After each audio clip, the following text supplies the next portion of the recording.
ఎప్పుడైతే మా సాగునీరు ఎండిపోయి తాగునీరు కరువైన రోజుల్లో వినూత్నంగా ఆలోచించి రా మెటీరియల్ సమీపంలో లేకపోయినా కూడా వందల కిలోమీటర్లని తరలించి చిన్న తరహా గ్రానైట్ ఫ్యాక్టరీలు మళ్ళా నల్లబండల పరిశ్రమలు ఏర్పరచుకున్నారు అధ్యక్ష.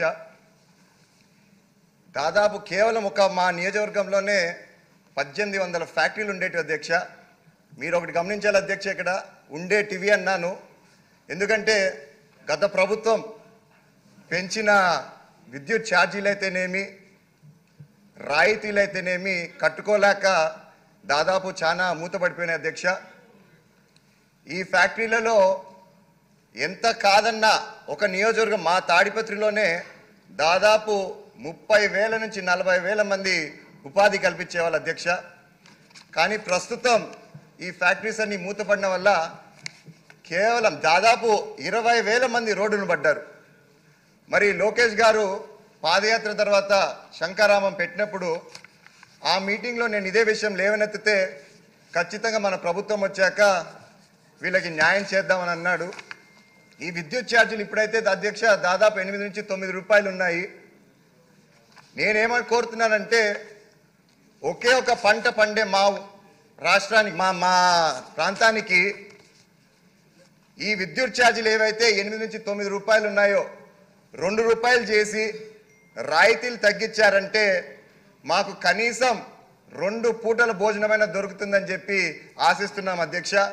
సో దయచేసి మన హెచ్ఆర్డి మినిస్టర్ గారిని అయితేనేమి అదేవిధంగా స్మాల్ స్కేల్ ఇండస్ట్రీ మినిస్టర్ని అయితే నేను కోరేది దయచేసి దీనిపైన కొంచెం దృష్టి సాగించండి మరొక్కసారి మీ ద్వారా కోరుతున్నా అధ్యక్ష.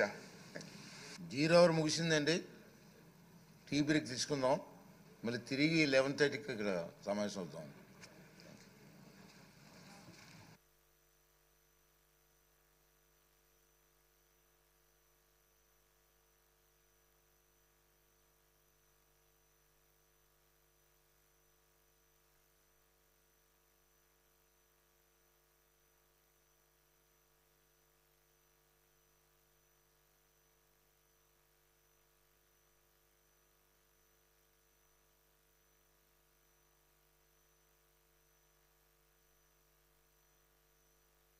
సమయంలో మనం వాటికి ఉత్పత్తిని మెరుగుపరచడమే కాకుండా అధ్యక్ష ఉత్పత్తిని ఎక్కువ కాలం వివిధ రూపాల్లో నిల్వ చేసే విధంగా కానీ లేదా వినియోగదారుడికి మంచి ఆకర్షణీయమైన పద్ధతుల్లో కానీ ఇచ్చే విధంగా మన పరిశ్రమలను ఏర్పాటు చేసుకున్నట్టయితే అధ్యక్ష, అంటే ఫుడ్ ప్రాసెసింగ్ యూనిట్స్ అధ్యక్ష, వాటిని ఏర్పాటు చేసుకుంటే అధ్యక్ష రైతుల స్థితిగతులు పెరుగుతాయి అధ్యక్ష, వారికి మంచి ఆదాయం కూడా వస్తుంది అధ్యక్ష. అధ్యక్ష, మన రాష్ట్రంలో వివిధ వ్యవసాయం ఉత్పత్తులు మెరైను పాలు వివిధ ఉద్యాన పంటల ఉత్పత్తులు దేశంలో అగ్రగామిగా ఉన్నాం అధ్యక్ష.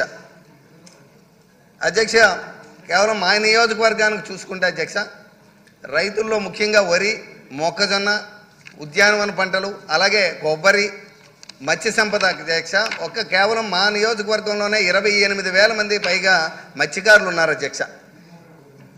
వీళ్ళందరూ కూడా ఈరోజు వ్యవసాయం మాని మత్స్య సంపదకి వేటకి వెళ్లకుండా వీళ్ళందరూ కూడా పొరుగు రాష్ట్రాలకి కూలి పనులకు వెళ్ళిపోతున్నారు అధ్యక్ష. అధ్యక్ష, ప్రభుత్వం చొరవ చూపించి మనం వీరందరికీ కూడా విలువ ఆధారితంగా వారు పండించే పంటకు కానీ వాళ్ళు తెచ్చే మత్స్య సంపదకు కానీ విలువ వచ్చే విధంగా ఫుడ్ ప్రాసెసింగ్ యూనిట్లు ఏర్పాటు చేయవలసిన అవసరం మన ప్రభుత్వం మీద ఉంది అధ్యక్ష. అధ్యక్ష, ఈ పరిస్థితిని పూర్తిగా మార్చాల్సింది ప్రభుత్వ బాధ్యత అధ్యక్ష.